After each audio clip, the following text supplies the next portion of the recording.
Good evening, everyone. Thank you for joining us tonight for Protecting Your Property for the Future. My name is Leah Ruley. I am the program manager at the Chicago Bungalow Association. I'm filling in for Carla tonight, so if you're a regular, I'm the new face. Just a couple logistics for tonight's webinar. So we are recording this webinar and we will email you later in this week with that recording in case you want to share it with your friends or go back and rewatch anything that you may have missed. So keep an eye out in your inbox for the link to the recording of this webinar. The only other logistic we have for the webinar, if you look at the bottom of your screen, there's going to be a Q&A box. That is where you're going to want to type your questions, and then we will answer as many of those questions at the end. The last 15 minutes are dedicated to questions. So put the questions in the Q&A box, and then we'll try to get to as many as possible at the end. And now time to introduce Chandler. We are so lucky to have our presenter tonight, Chandler Wright Mearsman, who is an attorney at the Center for Disability and Elder Law, or CEDAW. Chandler focuses her time at CEDAW on the Housing Preservation Project, in addition to supporting CEDAW's early resolution program team with consumer debt and eviction matters. Chandler first joined CEDAW in 2021 as a COT scholar during her third year of law school, and then joined CEDAW full-time after graduating from school in 2022. As the Housing Preservation Project Coordinator, Chandler collaborates with community partners and pro bono attorneys to provide legal assistance to Cook County homeowners, including assisting with succession planning, title correction, certain property tax matters, foreclosure and building code violation defense, Chandler, we are so grateful to have you here tonight to share this important information with our members regarding estate planning, different ways to transfer property, and what we need to know about property fraud.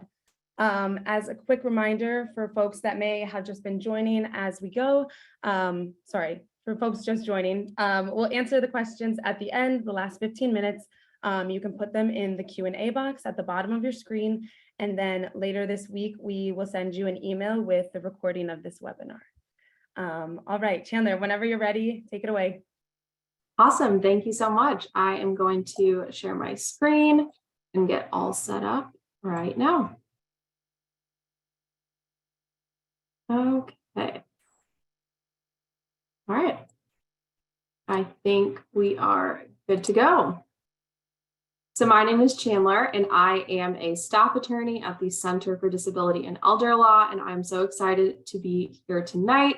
We have so many people that are joining us from all across Cook County, and I am just very excited to be here. So just a little bit about myself and a little bit about CEDAW. I do want to note the very important note on the bottom left. This presentation is for informational purposes only. So nothing here should be construed as legal advice for a specific individual matter. Do know that everyone is in a different space and might have different things going on. So don't think that everything that I'm saying today applies to you 100%. Always seek an attorney and always reach out if you have questions. So I just want to give that little reminder that there's not one size fits all, for everyone when it comes to legal advice and an estate plan. And then my information is in the bottom right.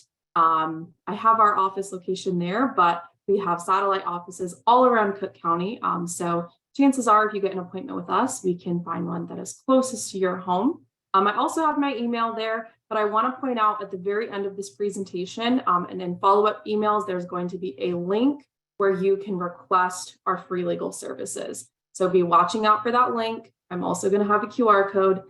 That is what you want to request those free legal services. And then also our pre-screen line, which I will have on a different slide as well. If you absolutely need me directly, my email is here.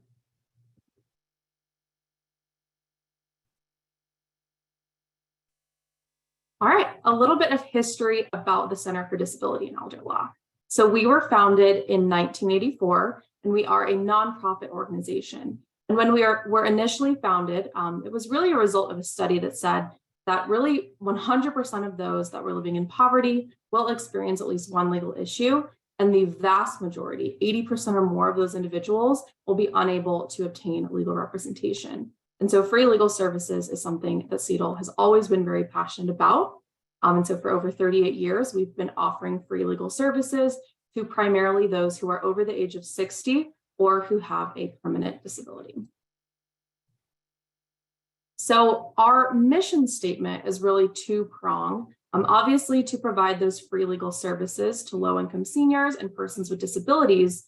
But the other part of our mission statement is to foster a spirit of pro bono service by partnering with volunteer attorneys all across Chicago and Cook County to give quality free legal services, because our team's really not that big. And so we have a network of lawyers all across Cook County and throughout Chicago who can serve our clients. In terms of our practice areas, tonight we're really going to be focusing on estate and end-of-life planning, but I always like to point out all of our other practice areas as well, because chances are you might also need assistance with one of these practice areas. So estate and end-of-life planning, I'm going to be talking about mainly transfer on death instruments today, as I'm assuming most of you or all of you are homeowners. And then we'll be talking a little bit about powers of attorney. We do living will declarations, last will and testaments. So that kind of encapsulates estate and end-of-life planning. We also have a lot of other housing and real property issues that we're able to handle. So landlord-tenant disputes, we actually can serve as counsel for both the landlord and the tenant side, which is unique for a legal aid organization.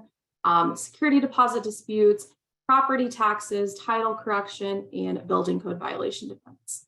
Adult guardianship of the person is another big practice area of ours as an organization who advocates for those with disabilities. And then also simple divorces. So those without like minor children or without property at issue and not seeking spousal support. And then collection and consumer debt matters. We have a lot of different programs. You are all here as a part of our housing preservation project, which is aimed at assisting homeowners in Cook County with, a vast number of issues, but mainly with succession planning. And I also want to highlight our other practice areas and programs, because again, you might be here today for our HPP program, but you might be interested in one of our other programs. So like I said at the beginning, our community clinics, this means we have offices all throughout Cook County. So not just downtown. We know it can be a pain to come downtown. So we do have clinics all across Cook County so that we can try and serve our clients as closest to their home. And then we also have an adult guardianship help desk, which is at the Daily Center. And right now it's kind of hybrid. So if you're ever seeking guardianship over a loved one, chances are you'll get referred to us. And then power of attorney workshops. And those typically will go into like senior buildings, community centers to really encourage people to draft advanced directives and then draft them for them with the help of pro bono attorneys.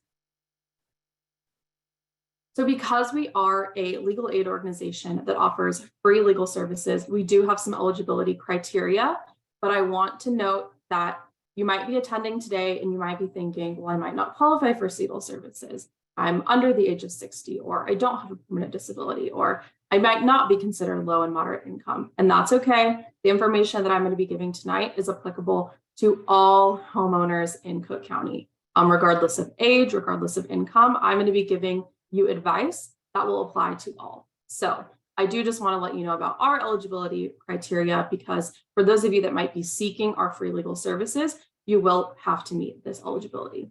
So that would be a resident of Cook County or an Illinois veteran over the age of 60 or having a permanent disability. So that's an either or. And then lower moderate income. We are a little bit flexible when it comes to our homeownership services. We understand homeowners tend to have higher incomes, even if fixed incomes, than some of our other clients. And then a legal issue that's within our practice area. So we don't handle criminal matters, for example. So now the reason you're all here, why is planning for my home important? And I'm sure you know why it's important, but I do want to talk a little bit about a client story that I hear far too often. It's not just one client story, it's many prospective client stories. And that is, I'll have someone reaching out and they say, I want to refinance, or I want to make sure my home gets to my children, or I want to take property tax exemptions. There's a bunch of different things they're wanting to do for their home that they own. And first thing I do is I go to the recordings, I put in the address, I put in the PIN number, and I notice it doesn't seem like the person that I'm talking to is on title. Well, come to find out, they are granddaughter of the initial owner. Grandmother has since passed, mom has since passed. And there is this person living there who, might be the rightful heir and has lived there their whole life, but they really don't have an interest in the home. And they could be, months, weeks away from a foreclosure, for example. They have, been struggling to talk to people about the home because they're not actually on title. And this is an example of poor succession planning, or really just a lack of succession planning, and not setting your family up for success. And it's just so unfortunate. I've seen, families losing homes that have, very, very small mortgages on them just because there was no succession plan in place. I have seen those very tragic instances of not having a plan and that next generation realizing that there was no plan and then they don't know what to do, or they have, years and years that they're in probate court just to try to get on title to this property. And you might be thinking like, well, why is being on title so important?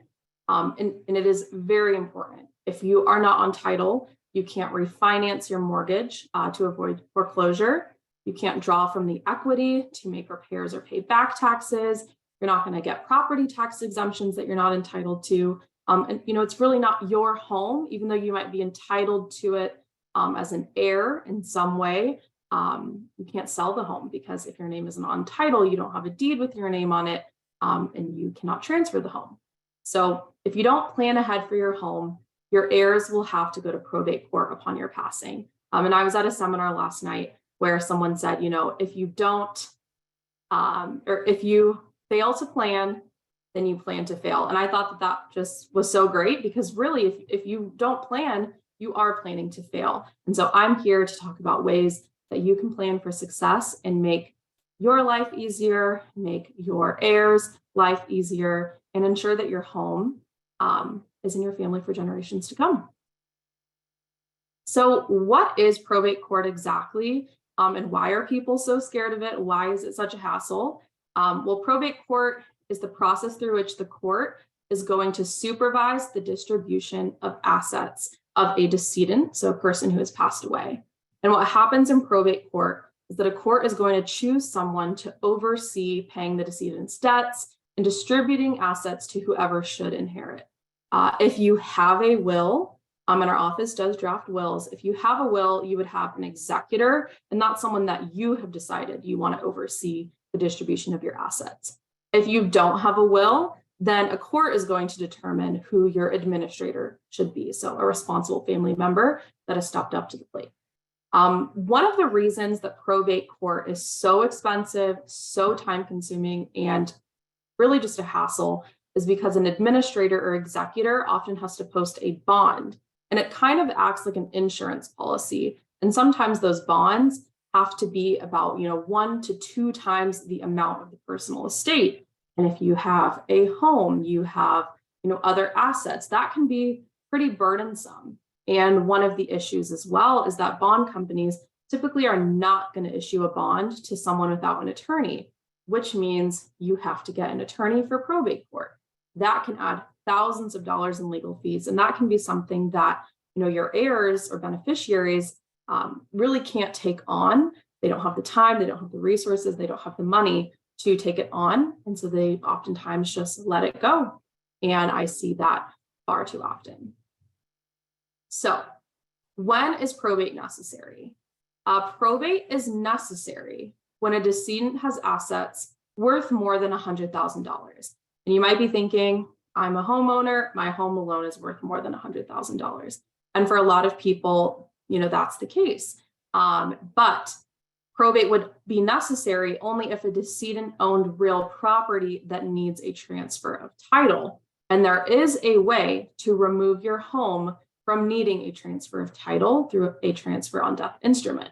So, if you take your home out of your, probate estate, then whatever assets are left over might actually be less than $100,000. And probate might also be necessary if there are, disputes among family members, or anyone's alleging that there was undue influence, those could also be reasons that probate would occur. But I'm going to talk to you about an alternative to probate, and that would be a small estate affidavit. And so a small estate affidavit would be when a decedent owns real property with named beneficiaries. So the home has a transfer on death instrument with named beneficiaries, doesn't need to go through probate, not calculated into the $100,000.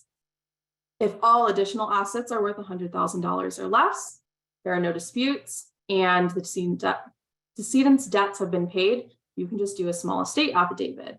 You might be thinking, I have other assets, maybe I have a 401k or I have a life insurance policy.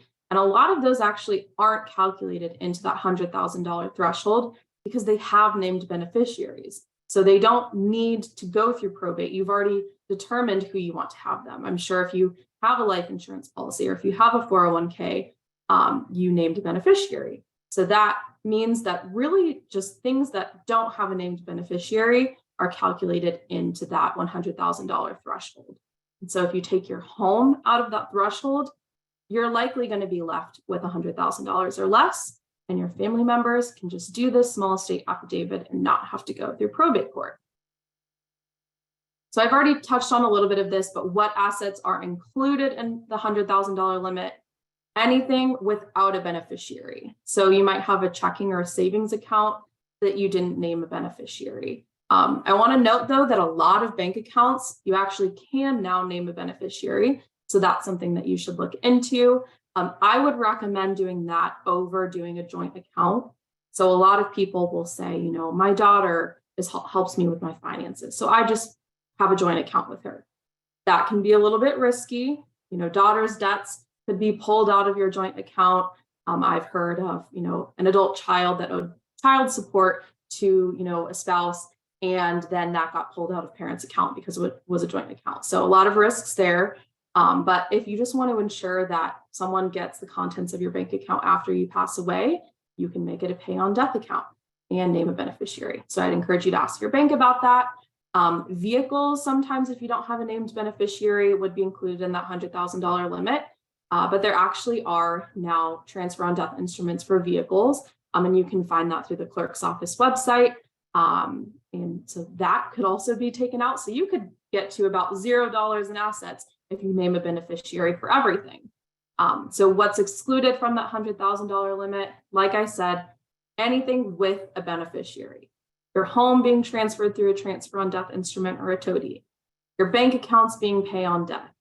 Having a beneficiary for your vehicle. Life insurance policies and IRAs with beneficiaries. And then also anything that's owned jointly. So something that wouldn't need to go through probate is a home that is held in joint tenancy with a right of survivorship. So when one person dies, that means the other owns the home outright. Okay, so I have a will. Doesn't this help avoid probate? This is a question that I hear all the time. And I do want to reiterate that no, having a will alone is not enough to just avoid probate. What's important, though, is it makes probate easier if your family has to go through probate, because you've stated who you want to have what and who you want to be that executor and make those decisions. But if you pass away without a will, Illinois law is going to decide who gets what and who oversees what. And I'm sure all of you would like to have a say in how that goes. Some of you might not, but if you don't decide, Illinois law is going to decide for you. Another question that I don't seem to get this too much anymore, but I think was something that people sometimes thought was, oh, well, if I don't have a will, is the state of Illinois just going to get my property? The answer to that is no. If you pass away without a will, Illinois law is going to decide who gets what. And the only way that the county or the state would get your land or your home is if absolutely no family could be found. So, if you are someone who does not have a lot of family members and you don't feel strongly about ensuring that a certain family member, gets your home, you could do a TODI and give it to someone, who's not a family member, who is a friend, who is a loved one, who, wouldn't be someone that the law would assume you'd want to give your home to.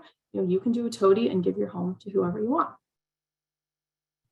Okay, So some options to remove your home from probate. There are multiple options. The TODI, the transfer on death instrument, is not the only option, but in my opinion, it's the easiest, most affordable option. I'm still going to go through some other ones as well. So first, we have the quitclaim deed. And that is something that I actually see pretty frequently. I do think there are some cons to it. There are some pros for some, but a quitclaim deed would simply be adding another person as a co-owner. I see this a lot, similar to the bank account example. I've seen clients do a deed from themselves to themselves and their daughter as joint tenants, for example, because they think, well, I only have one daughter and I would just want my daughter to have my home after I pass away. So I'm just going to become joint owner with my daughter today. And I'm going to go over some reasons why that might not be the best on the next slide, but I'm sure you can start thinking about why that wouldn't be the best. Then the other option that I highly recommend is the transfer on death instrument, and I'll do a deeper dive into that. But that's where you simply name a beneficiary who should be entitled to your home after you pass away. Very simple form and only $50 to record. Lastly, a trust is always an option. Our organization does not draft trusts though, so I'm not going to be giving advice about trusts. If you are interested in a trust, you should consult a private attorney. Trusts are just a little bit more expensive. For people that don't have a lot of assets, a trust is really not the best thing for them, I would say. If you just have a home and you have, a bit in savings and a life insurance policy, you probably don't need a trust.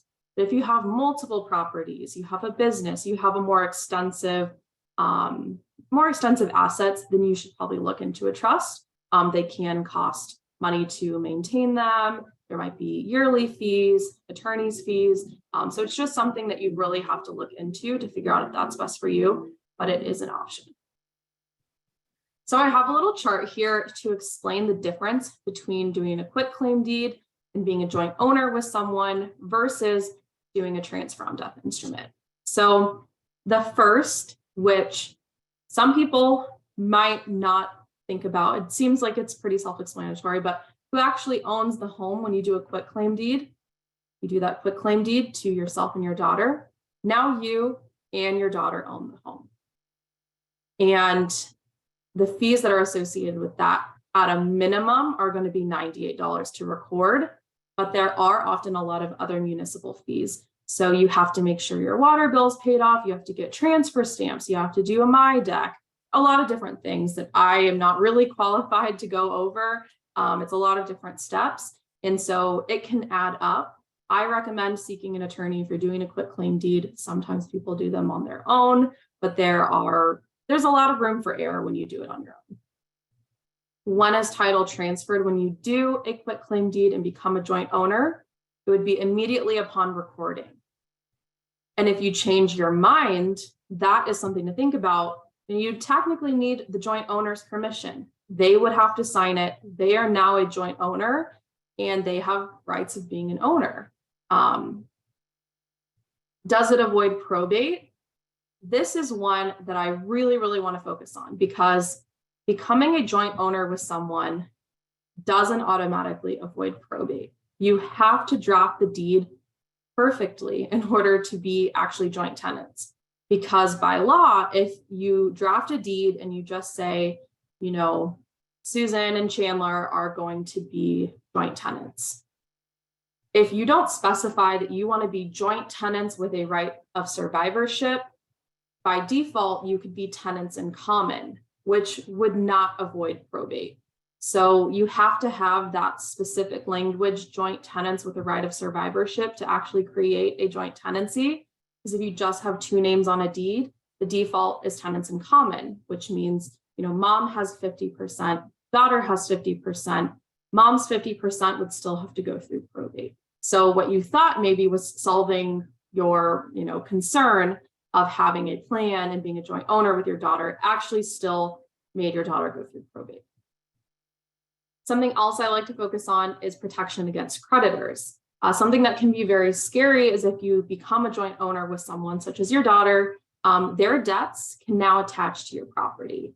I see this often where, adult children are buying nice cars and they have a car loan. Something happens with the car loan doesn't get paid off, a creditor is coming after that adult child. Well, that creditor, if that adult child is now a joint owner of a property, that's a property that a creditor wants to put a lien on. So that can be kind of scary. Do you need your lender's permission? Yes, you typically need your lender's permission to do this. So you don't just want to do a quick claim deed and not tell your mortgage company that you're doing it, because that could be seen as a default on your mortgage. So next we have the tow deed. The beautiful thing about a tow deed is who owns your home? You do, and you do throughout your whole lifetime. So you could do a tow deed and you can name a beneficiary to receive your home after you pass away, and it's still your home throughout your entire lifetime. Just because you name a beneficiary doesn't mean you're promising them anything. You could do a tow deed and then 5 years later decide, actually, I want to sell the home, or I want to refinance, or I want to do this, or I want to, add someone else on title. You can revoke your tow deed. You can do whatever you want because it's your home during your lifetime. Your beneficiaries would only have an interest after you pass away. A tow deed is also much cheaper, a very cheap estate planning option. It's only $50 to record. Our office drafts them free of charge. You just have to pay that recording fee. And for some of our clients, depending on zip code, there are organizations that cover recording fees, but only for a few zip codes. When is title transferred? As is in the name, not until after you pass away. If you change your mind, you totally can. You just have to record a new tow deed, and you do have to have the capacity to do that. It avoids probate, which is great. And in terms of protection against creditors, if your beneficiary has debts, no impact during your lifetime. If they then become on title, then they have a creditor coming after them, then maybe yes, but during your lifetime, there would be no impact. And you don't need your lender's permission. So the transfer on death instrument itself is really just a short form that's recorded with the Cook County Clerk's Office. There's a one-time fee to record, it's $50, but it must be recorded before a homeowner's death to be effective. So a will, just kind of, you draft it and it can sit in an important drawer, and then it's not, looked at really until someone passes away. A tow deed is a little bit different. You can't just draft it and let it sit in a drawer. It has to be recorded before a homeowner passes away. And it's best to do one, when you have capacity, when you know what you want, when you're young and you know what your plan is, record it. And always record a new one if you change your mind, but it has to be recorded before your death in order to be effective. And it names a beneficiary or multiple beneficiaries to receive your home after you pass away. It avoids probate for your home. And again, if you change your mind, record a new one or revoke your previous one. Who can do a tow deed? This seems like an obvious answer, but some people still need this to be explained. The homeowner and the homeowner only. So you cannot do a tow deed for someone else. Even if you're their power of attorney for property, you can't do a tow deed for your mom. You can't sign someone else up for legal services. When it comes to estate planning services, we're always checking for capacity, and we're always making sure that this is what the homeowner wants and not just what the adult children of the homeowner want. So a homeowner must both want to do a tow deed and have the mental capacity to do so. So what happens after I pass away? It is a very simple process. Your beneficiaries would record what's called a notice of death and acceptance of tow deed and attach your death certificate. There are template forms that are at the clerk's office to fill out. They're very simple documents. For those that work with us, we draft them for you in advance, but it's just $98 to record, and you would attach the death certificate of the homeowner that's passed away. And obviously at that time, your beneficiaries would decide if they want to assume the mortgage, if there's still a mortgage. They can also choose to disclaim their interest in the property. Just because they've been named as a beneficiary doesn't mean they're forced to accept the home. They can choose to not accept the home. And then by doing a tow deed, your beneficiaries are able to bypass probate court to obtain title. Other estate planning documents that I also want to highlight, because we draft all of these documents free of charge, are the following. For your healthcare, you should consider powers of attorney for healthcare. And that is someone who during your lifetime, you would appoint as an agent for you. and they would help you make healthcare decisions if the time ever came that you couldn't help yourself. Similar, there's the living will declaration, and that's really just your end of life preferences. So you might think of this one as quality of life versus length of life, life-sustaining treatments, things like that, comfort care. So if you have specific end of life wishes, a living will declaration could address those. For your finances and your property during your lifetime, there's also the power of attorney for property. I like to say power of attorney for property and finances. Some people think, I don't own property, I don't need one of these. And this is really someone who's similar to the power of attorney for healthcare, would be an agent that you would appoint that can help you with your finances and your property matters if you couldn't help yourself. And then for your assets upon your death, we have a last will and testament. I'm sure many of you are familiar with what a last will and testament is. That's when you give those more personal, tangible things. I want my jewelry to go to my niece. I want this to go to this person. You appoint your executor and you put in things that you would want to give to certain people. And we draft those as well. So I'm also here to talk about a few other topics that all homeowners should be aware of and some really awesome resources both in Chicago and Cook County. So first we have the Cook County Clerk's Office Property Fraud Unit. This is a newer unit, I believe, and they have set up an alert system. I highly recommend that you sign up for this alert system because what it'll do is it'll sign you up to get either a phone call or an email if anything is recorded against your PIN. And this is so important because there can be fraudsters out there. You know they're there. They're calling your home all the time. And there are people that actually like to commit property fraud, and they oftentimes target people that have homes that are paid off. Sometimes they'll record bogus liens, mortgages, or even bogus deeds. So you want to get an alert anytime anything is recorded against your PIN. The vast majority of these alerts are not fraud. So it might just be if you have a mortgage, you know, your mortgage lender, your mortgage is getting transferred to another lender. So stuff like that. So just sign up for it because you should know when anything is recorded against your PIN. And if after you sign up for the fraud alert, if you get an alert, you would then notify the county and they would help you with the process of filing a claim and assisting with that. So sign up for the property fraud alert. It cannot hurt you to know what's happening with your PIN. Other opportunities for savings for homeowners, apologies for the sirens, are property tax exemptions. And I think some of you might have been present at a presentation with the assessor's office a few months ago, but it can't hurt for you to be reminded that property tax exemptions are out there and they can oftentimes reduce your property tax obligations. So we have the homeowner's exemption. If you are living in your home, it's your primary residence, you can get the homeowner's exemption. There's the senior exemption, and the county identifies senior as 65 plus. Our services are for 60 plus. So 65 plus for senior exemption. Senior freeze exemption, I believe it's 65 plus, and there's an annual income threshold. Could be subject to change, but I think it's at about 65,000 or less. Persons with disabilities exemption, and then there are also various exemptions specifically for veterans and veterans with disabilities. If you don't think you're getting exemptions and you don't think you've done any of this paperwork, you can do certificates of error. So you can redeem missing exemptions, at least for the past 4 years, I'm pretty sure. So look into certificate of error documents, and I have a link here, and we'll also be sending those in emails. Look into doing certificate of errors if you think you have missed any of your property tax exemptions. Other opportunities for savings. I want everyone to be aware of the senior citizen sewer exemption. There is an application that's required for that. There's also the senior citizen garbage fee discount. And this one, I believe, automatically applies if you're getting the senior freeze exemption. But both of these, there's a link that goes to both of them that can either be in the chat or we'll send it in an email.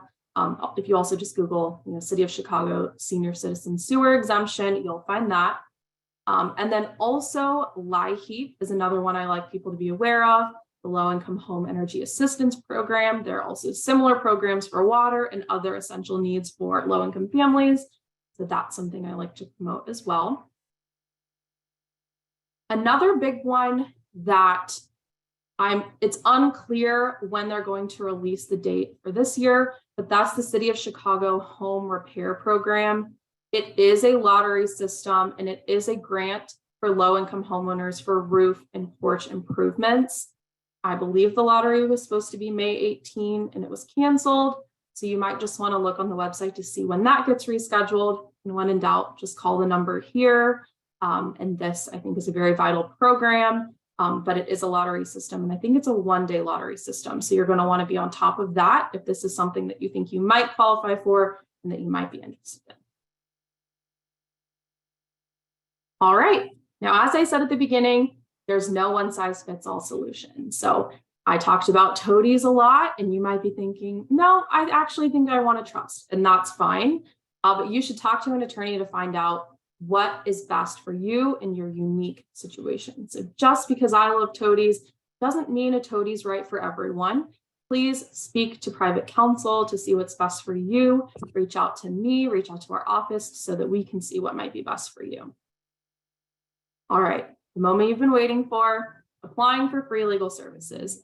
So if after having seen this presentation, you're thinking, sign me up, I think I might qualify, I want a toady, I want a will, I want it all, you can scan this QR code and fill out a link. It should also be in the chat, and if it's not, we'll make sure that it gets emailed to you all.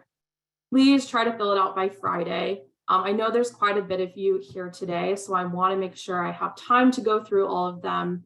And depending on how many people sign up, depending on how many people are eligible, we'll look at probably scheduling an in-person opportunity where we'll bring pro bono attorneys and CEDL staff, and we'll actually draft and sign toadies in person, one-stop shop. It's really, really fun. I love our workshop days. So if you're interested in getting our free legal services and potentially being a part of an in-person workshop or getting referred to a community clinic that's nearest to you, scan the QR code, fill out the form so that I can best assist you. If for whatever reason you missed the Friday deadline, or you're interested, or you might be interested in one of our other services, I'm also putting our pre-screen line phone number on this slide. So you can always call that number. It's typically open on weekdays from around 9 to noon. If you don't speak to a person, oftentimes we get a lot of people calling at the same time, leave a voicemail with your name, your number, and the reason for your call. And when you speak to a person, or even if you get a voicemail, mention that you attended the presentation tonight, because it helps us know where you're coming from and the services that you might be interested in. Because we have people calling with a lot of different legal issues. So just make sure to specify what you're seeking, and it's always helpful to know how you heard about us. So please fill out this form if you're interested in our services. All right, I am going to stop sharing my screen because I anticipate we have some questions that you all want answered. Yeah, awesome, Chandler. That was amazing and so informative. Thank you for all of those resources. They were great. But yeah, also we will be sending out, so with the recording of the webinar, we'll send out all those links that Chandler mentioned, and then any other information that may be helpful. So keep an eye out for the emails. But yeah, let's get into questions. So I guess we can start with some easy ones. So this one was, how can I get a toady form? But I guess we just answered that with QR codes and links that we'll share and reaching out. Yeah, absolutely. And I can just say one thing quickly. In terms of a toady form, a lot of different ways to do it. So if you qualify for our services, reach out to us because we can draft one for you. Even if you think you might not qualify, you can still reach out and I can give you a lot of resources on how to do a toady on your own, or I can give attorney referrals. There's a lot of different ways. The county even has a template form. One of the reasons we draft them though is because people often fill out the form incorrectly. So there's a lot of different ways. So even if you think you might not qualify for CEDL services, still reach out because I want to make sure you get the resources to fill out the form correctly, or if you have the funds to seek an attorney to fill one out correctly for you.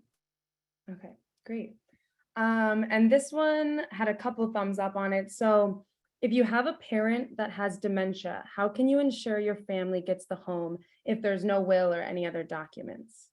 That is a great question, and a question that, is why I do these presentations. And I really try to get people while they still have capacity.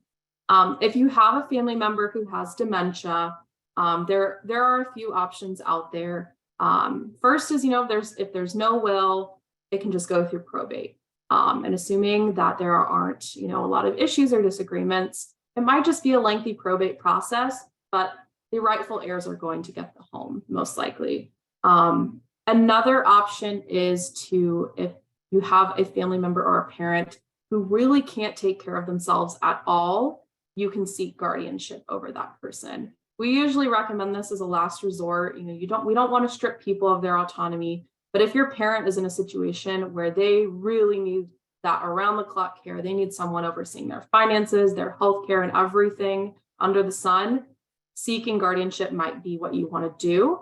And you can reach out to our office if you're interested in seeking guardianship, because we do have a guardianship practice. It's not my practice, but it is something that we do. So if you fill out the form, I didn't put guardianship on there. You can put that as the other. I have another option. You can put guardianship. That's something that you can look into. There also are people that maybe they have dementia. If it's not severe enough, if there are moments where they have clarity and you're working with a private attorney who says, this woman clearly knows she owns a home, she knows who her children are, she knows she has a plan. There are attorneys that if there are moments of clarity, they can draft documents. But if your loved one is very far gone, then you're not going to be able to draft documents. But I have seen some elderly individuals who, maybe they don't know everything and they might not know their grandkids' names, but they clearly know that they own a home. They know who they want to have their home. I've dropped documents for people that are very elderly and might have moments of confusion. But it is a fine line, and it's always going to depend. I always am assessing capacity when I'm drafting documents and when I'm executing. So as long as you're coherent during those two windows, all is good. But if you're too far gone, then guardianship might be the route, or just letting the probate process run its course. There are some free legal services for probate support. Chicago Volunteer Legal Services is one of them that we recommend, which can make the probate process significantly more affordable, but you do have to qualify for their services. So if you think you might qualify for their services, or you might be interested in that after a loved one has passed away, Chicago Volunteer Legal Services is a great start. Okay, awesome. How long can Illinois hold on to unclaimed property? So I actually don't know the answer to that one. When I was at a seminar yesterday, they were saying for properties that have toadies, that they were building in potentially a 2-year window that beneficiaries are supposed to accept the property or decline it. But I don't think I have an exact answer as to how long Illinois can hold on to unclaimed property. If you're talking about real estate, if you're talking about just like unclaimed funds, sometimes you can just search how to get your unclaimed funds and get them that way. But unclaimed property, I believe at least for the toady, 2 years that the beneficiaries would need to accept. Okay. Let's see the next one. They're all kind of flooding in. So when naming an executor for your estate, is there a way to ensure that the executor has authority to sell property? This person said, it is my understanding that this is not a given. So I had it here. Okay, when naming an executor for your estate, is there a way to ensure the executor has authority to sell property? So if it's your goal that your home be sold right away, and you've had that discussion with your family members, you know who you'd want to sell your home, an option that you can do to avoid them trying to sell it during the probate process is just doing a toady. So you could do a toady to your executor, or to whoever you trust that you would want to sell your home and split the proceeds. You can just make them the owner of the home by doing a toady. And then it would be up to them after you pass away. They would accept the home in their name. They're the rightful owners. Then they could sell it. So I think that would be the easiest way to go around that. But if you haven't done a toady, then, it would be up to the judge. And I think all judges are different. Some might allow authority to sell the property in some instances, but not in others. So I think the easiest way would just be, if you know who you'd want to sell your home, you trust them to obtain title and sell your home, just do a toady and name them as the beneficiary. Okay. Let's see. We'll do, what happens if a will is, I don't know if this one's too specific, but so what happens if a will is found in a drawer 5 years after death and property has already been sold? That one's a little bit specific. I do know that you can open probate, years later. I don't know I'm not a probate attorney, so I don't know if there is an exact cutoff. Typically, they say you're supposed to record a will within 30 days of someone passing, but I do know you can open probate after that 30-day window. But I think if the property had already been sold, then a lot of issues might arise with that and would likely proceed in a lot of litigation, if I had to guess. Yeah, gotcha. Okay, next one, reverse mortgages. Should the living person make some type of arrangements on reverse mortgages? So I am not super qualified to touch on reverse mortgages, but I would just say the biggest thing with reverse mortgages, if you have one, let your family members know that you have one so that they know who your reverse mortgage is with and what the implications could be on them. Because for some homes, if they have a reverse mortgage, if a lot is owed, a beneficiary might decide, I don't actually want to have this home because it might just be too much of a burden on them. So I would just say, if you have a reverse mortgage, let your family members know. And, before you pass away, while you're still coherent, talk to your reverse mortgage company to see if they have resources for loved ones that might inherit your home and what the implications are. Because there could be, quick turnaround times. It differs too if you're a spouse of someone that has a reverse mortgage versus a child. There could be different timeframes. So tell your loved ones and seek resources from your reverse mortgage lender, I would say. Okay. This next one is going to be like kind of a couple compiled. There's some questions about state law, and I know like state law varies. But so if you have multiple properties in Illinois or outside of the state, is the toady still recommended? So I think that's kind of the like what they're trying to get at is, are toadies recommended depending on state, like varying properties? Yes. So for your multiple properties in Illinois, you're going to do a separate toady for every property. So you'll have to pay $50 for every toady that you're recording in Illinois. Properties outside of the state of Illinois, you're going to have to look up to see if toadies even exist in that state. They might be called something slightly different, but some states don't have toadies yet. So I think Michigan, for example, I don't think they have toadies yet. They are a fairly newer thing. So it is possible that you might have property in a state that doesn't have toadies yet. So you'll want to look into that. Okay, great. All right, just a couple more. We have like 5 or 10 more minutes. If you record a toady and need to change the recipient because the name beneficiary has died, do you need to provide proof of death in order to remove their name and submit someone else's name? That's a great question. So what I do when I draft toadies is I always build in what I call successor beneficiaries for that exact reason.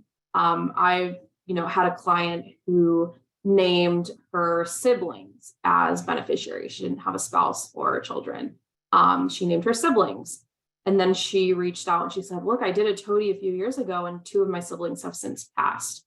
And she had not named successor beneficiaries. So we drafted a new toady with her that said, what the plan was if any of her beneficiaries were to predecease her. So you can name what are called primary beneficiaries. So, say your 4 siblings, for example. And then you can also build in successor beneficiaries. If any of my beneficiaries predecease me, then I would want the surviving to take all.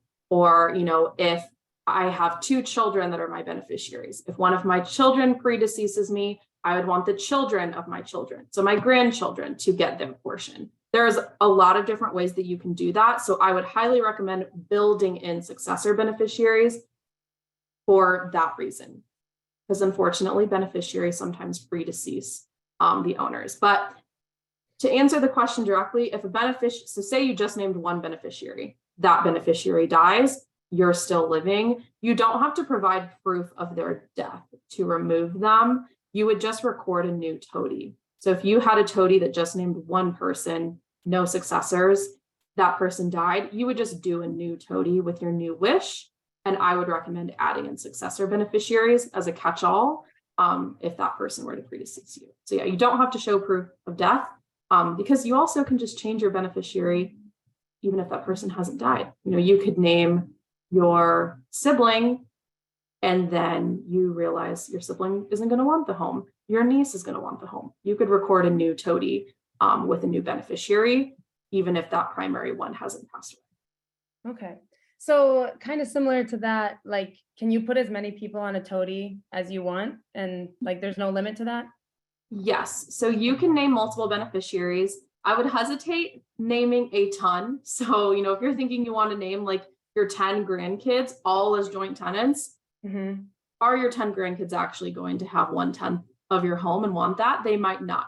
But totally up to you. I often see homes transferred to, you know, 4 children as joint tenants. And there's different ways you can do it. You can have them be joint tenants. You can have them be tenants in common. You can set it up in a few different ways. But the short answer, yes, you can name multiple beneficiaries and you can name successor beneficiaries. You can have it in a few different ways. So you don't just need to have one beneficiary. Okay. And then, so when you say recording a new toady, is that like the fees are associated with each new toady that you would then have to submit? Yes. So if you keep changing your mind, you're going to have to pay that recording fee again.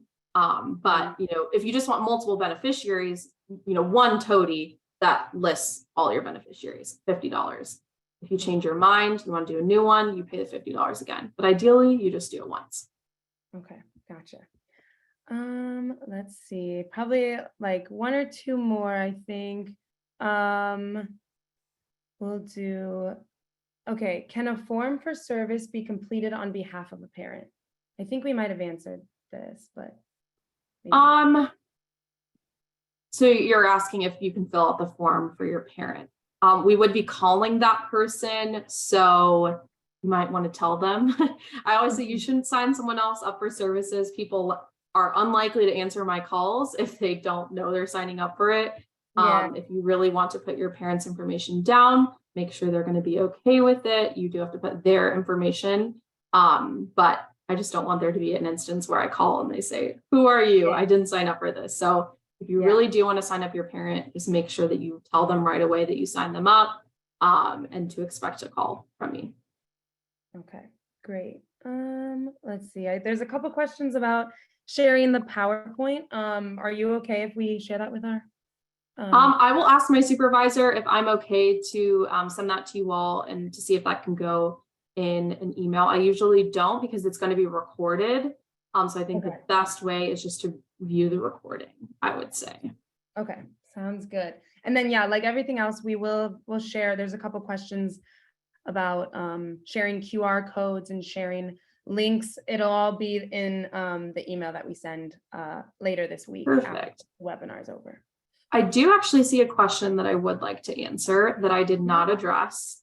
So someone asked, if a married couple owns a home and the spouse dies, does a surviving tenant affidavit need to be filed before a toady can be done to name children as beneficiaries? This is a great question, something I didn't touch on, but surviving tenant affidavits or deceased joint tenant affidavits, we do those all the time.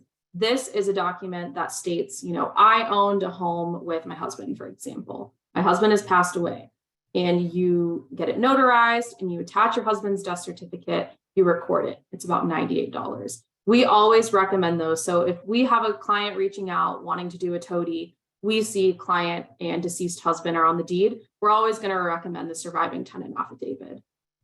So we draft those as well. So if that's a service that you might need and you might qualify for a service, you can let us know that. We usually spot that pretty quick, but we always recommend doing it before a toady if you can, just because it clears up title. but by law, they're really not required. If you don't foresee any instances where anyone would challenge or say that they're entitled to your deceased husband's share in a home, you don't really need to worry about it. You can just do a TODI without doing it. To clear up title, you should just do the surviving tenant affidavit or the deceased joint tenant affidavit. It's $98 to record. Then follow that up with a TODI to really show that chain of title and chain of wishes. Awesome. Yeah, were there any other ones that you saw that maybe, I think we have time for one more. Let's see. Yeah, I see something about trust. We don't do trust. If you're interested, seek private counsel. I addressed the one about multiple properties in and out of the state. I don't know the laws of Virginia, unfortunately. They might have a TODI Act, they might not. And I think that is it. Yeah. My email is just C Mearsman. So my first initial and last name Mearsman. I did just recently get married, so you might have seen it marketed as Chandler Wright. But my new email is C Mearsman. If you email C Wright, it'll still get to me at cedolaw.org. Yep. And we will do like contact information for CEDAW and everything. So yeah. Perfect. Yeah. And fill out the form if you want services. Please fill out the form. Yeah. And that QR code. Yes. All right. Well, thank you so much, Chandler. I think that wraps it up for us. That was a great presentation and so informational. Yeah. Thanks for logging on, everyone, and have a good rest of your night.